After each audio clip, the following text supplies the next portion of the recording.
around my story. I am addicted to food. I suffer a lot. I need help. I've tried to give up, but I fail every time. Hamburgers. Who can give up eating hamburgers, especially with barbecue sauce? I didn't mind this kind of addiction, but I'm getting ahead of myself. Let me begin by introducing myself. I am Patricia, 15 years old, living with my parents and my brother. I lead a quiet life. No interests, no hobbies, except for eating, that is. Food is my faithful friend. It never leaves me. It is my partner, my soulmate. But having food as your soulmate has insidious side effects. A dark side, if you will. It denies me a healthy life, robs me of the energy to play, and causes me to sleep excessively. I would much rather stay at home with a bag of potato chips than go out and exercise. My soulmate ultimately betrayed me, though, last Thanksgiving at my granny's home. She lives in a state nearby. Granny was a clever doctor and an excellent cook at that. She could conjure up something really delicious. On that day, she had prepared barbecue turkey with nuts and other secret recipe ingredients. The taste was so great, as if it had descended from heaven itself. I felt like I was fighting a food war, and I had to win at all costs. I ate and ate and ate. I don't know why, but I just couldn't control myself. I attacked that turkey like it was the last on the planet. But every culinary war with a worthy adversary, such as the barbecued turkey, has its own unique type of casualties. Suddenly, I found myself unable to breathe. I fell to my knees and passed out. The turkey had won. I woke up later in the hospital, though, still clinging to an unfinished turkey leg. The doctor told me that I was gaining way too much weight. He said that I should be put on a diet.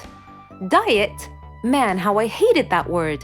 It hung over my head like the sword of Damocles. It meant depriving me of my passion, my reason for living. I considered eating vegetables in small amounts to be the worst form of cruel and unusual punishment, the worst form of torture imaginable.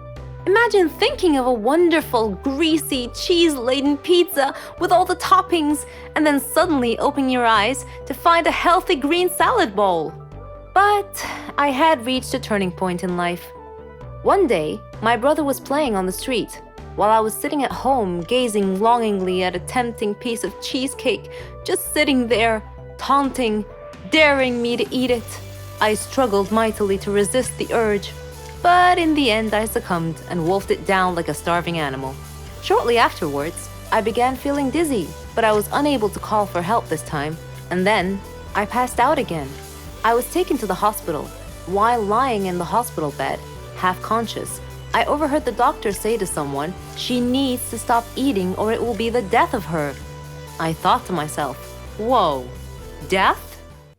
So I made up my mind right then, right there. I resolved to fight a new war, a war against my appetite. On our way back home, I told my father that I wanted to see a nutritionist. He was delighted to hear that. Later, at the clinic, the doctor welcomed us in. She told me how to overcome my eating fetish. She gave me a strict diet regimen with a schedule full of healthy meals. I kept telling myself that winning this war was possible. I simply had to be patient and persevere.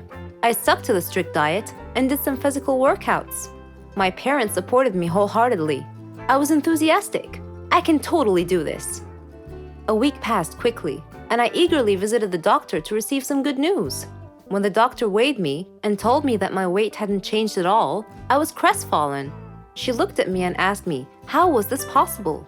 I told her I didn't know, because I was following her diet thoroughly, though it did require a tremendous effort on my part. Another week passed, and again I went to the doctor. The results were the same. She said to me, "Patricia, are you sure you're following the diet I prescribed for you?" I said yes. She sat there wondering. Then she told me with a puzzled look on her face, "It's odd, but your weight is increasing, not decreasing." This unexpected piece of news mystified me. Another week passed. No change. The doctor was nonplussed. I returned home with a dejected look on my face. My father asked me what was wrong, and when I told him, he laughed. Do you believe that? My father actually laughed at my predicament. I was furious. He gestured an apology with his hand and then told me that it was my own fault. I was puzzled. What are you talking about? He told me that I had been sleepwalking to the refrigerator every night, and eating everything in sight. I was taken aback. I couldn't believe it. "Stop acting like you didn't know it," he said. "You must have been awake." I replied, "No, Father, I'm not acting. I was truly unaware that I've been sleepwalking and eating in my sleep." But now that we've finally solved the mystery of the increasing weight, we returned to the doctor with this new information and told her the situation. She laughed and told me that my discipline had denied my body the food it craved, but my brain had refused to cooperate and had overridden my will by urging me to eat in a subconscious state. She told me not to worry, though, that she could treat that. Armed with this knowledge and her support, and the support of my family, I felt that I could finally win this war. Hi, my name is Jennifer, and you might recognize me as a former famous child star. You might be wondering what happened to my life. Well, I worked as a singer at a local bar in our town. You might be wondering why I never pursued my career. Okay, let's just say they stopped giving me projects when I reached the age of 11. Because the producers said I'm not that pretty to be a teen star. So when I stopped being cute, I became unemployed, which is not bad. I finished my studies and got a really good job. Also, I have an amazing boyfriend. He's a lawyer and he comes from a very prominent family. But I have this habit of ruining everything that is good for me. I don't know if my boyfriend is still gonna talk to me. You're probably wondering why. Because I just ruined the engagement party of his brother. I was extremely at fault for this. It all happened because of my insecurities. This was deeply rooted when the film outfits started rejecting me when I was really young. Plus, I have two sisters who look exactly like my beautiful mother. I, on the other hand, look like my father. I also inherited his lack of height. Don't get me wrong, I'm not ugly.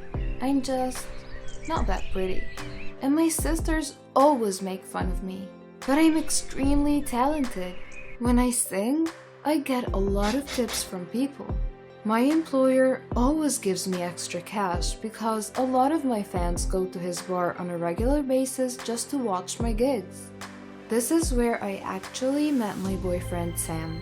Anyway, before I proceed, kindly make sure you hit the subscribe button. Who knows, you might just win a free ticket to one of my concerts someday. I will start telling you this story by how Sam and I met. One night, I was at the bar and singing at the top of my lungs. Then after the performance, all of the customers applauded and requested more. Then, a drunken guy grabbed me by the arm and started to harass me on stage. To my disbelief, I just found myself hitting the guy with the microphone. Sam also happened to be there. The drunken guy and I ended up at the police station. The drunken guy sued me. Turns out he's the son of a very powerful politician. But Sam represented my case and they dropped the charges. That was mainly because there were a lot of witnesses and they testified that I was attacked first. Since then, we became really good friends, and eventually, our friendship blossomed into a beautiful romantic relationship. Sam is a super great guy. He didn't give me any reasons to get jealous from any other woman. But also, I realized that I don't know anything about his past. I never really got a glimpse of his world because whenever he asked me to meet his friends or his family, I chicken out. I always take work as an excuse. I always say, I have a gig, brain check, and that's my usual response. Then one time he told me that his mother just came back from a super long trip and that she's interested to meet me. Well, we've been dating for almost a year, and I ran out of reasons to dodge the situation. So I said, yes, let's do it. Before the weekend, I went to the mall to buy a new dress for the meetup. I was able to buy a nice long black dress and I bought some accessories as well. I really wanted to wow Sam's mother so she would like me for her son. I cannot bear the thought of losing him. When I was done shopping, I went to the burger shop and bought one for a takeout.